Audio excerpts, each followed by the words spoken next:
Hello CFI, Greg Orr here.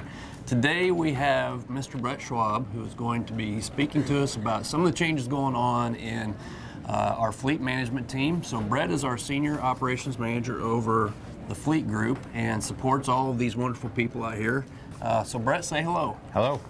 So let's talk a little bit about what's going on. We had some recent changes, or going through some changes with our fleet management's process today. So what does that all entail today for our professional drivers? Sure, it's a little bit of a model change. We're actually trying to make sure that our focus is on providing the right support for various levels of experience. We've recognized that in current state, we've expected our fleet supervisors to be kind of a jack of all trades. Yeah. And be, only good at a few things of 30 things they're required to do versus being great at about 3 or 4 things. And really that big focus is driver focus.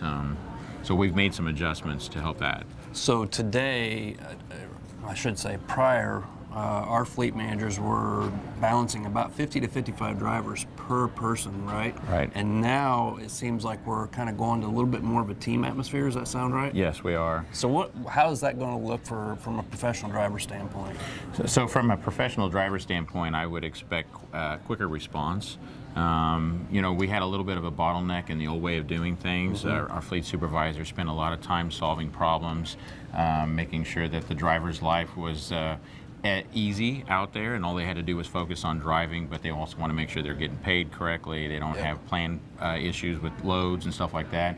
Today what we're asking is for the folks on the phone to address as much as they can while they have them on the phone, but if it's one of those things that requires them to do like the traditional fleet supervisor is and get out of their seat and go work with a planner or customer service person, we're asking them to hand that to another team member who can provide more quality time to make sure that that's done right.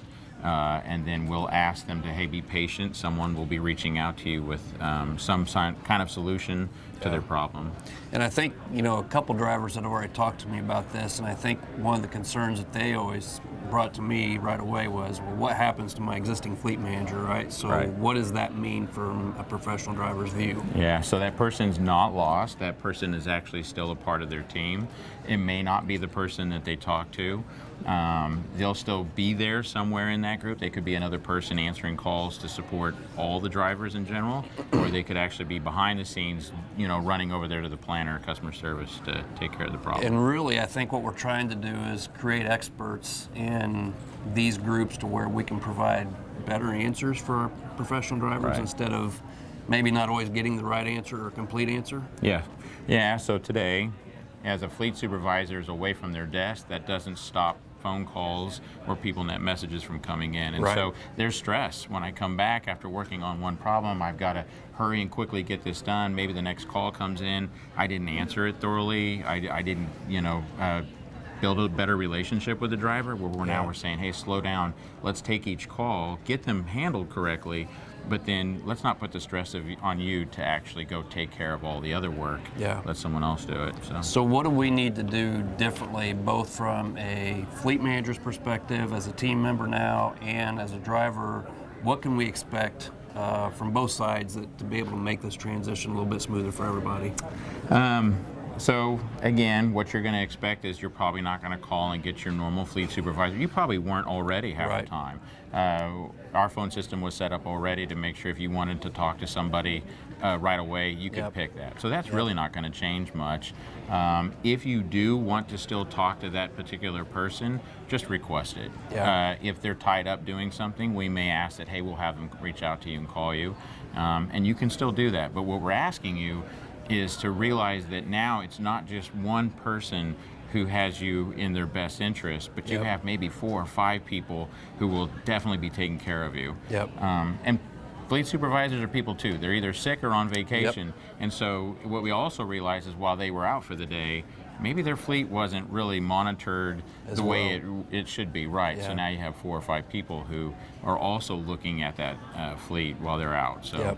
Well, and there's 100 ways of communicating, right? It seems like, the big message that I want to make sure everybody walks away with, and I think you agree, is listen, communication is key. We've got to continue to keep that up. And we realized that we weren't doing probably as good as we could be.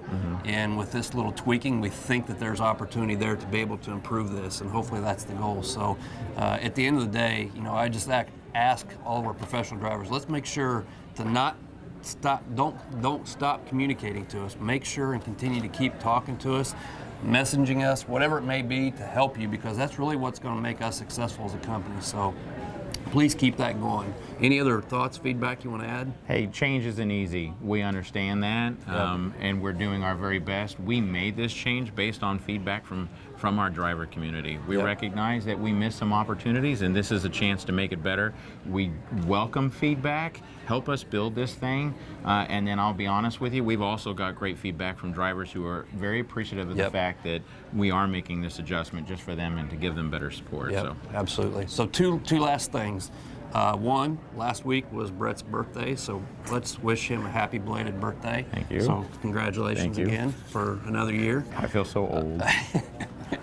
Last thing I wanted to bring up, so last month we talked about the seats were out at local, and that we were doing a test out there for professional drivers to test them out and see which ones they like the best.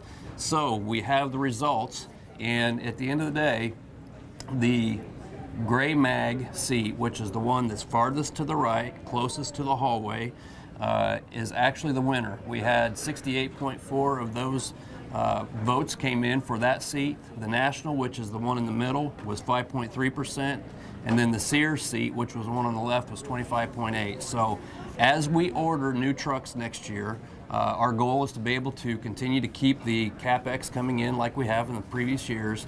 We will start transitioning to the new seats, which will be the gray mags going forward. Now, I can hear the question already, what are we going to do for our existing seats?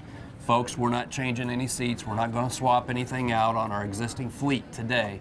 Only as we take on new trucks will we be adding in the new gray mag seats. So I wanted to make sure and present that out to you, make sure that everybody understands what's going on, and hopefully that will be a positive change for everybody. So with that, folks, we appreciate you participating.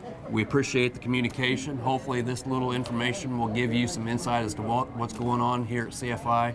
And again, as always, thank you for everything you do for us. Be safe and have a great week. We'll see you.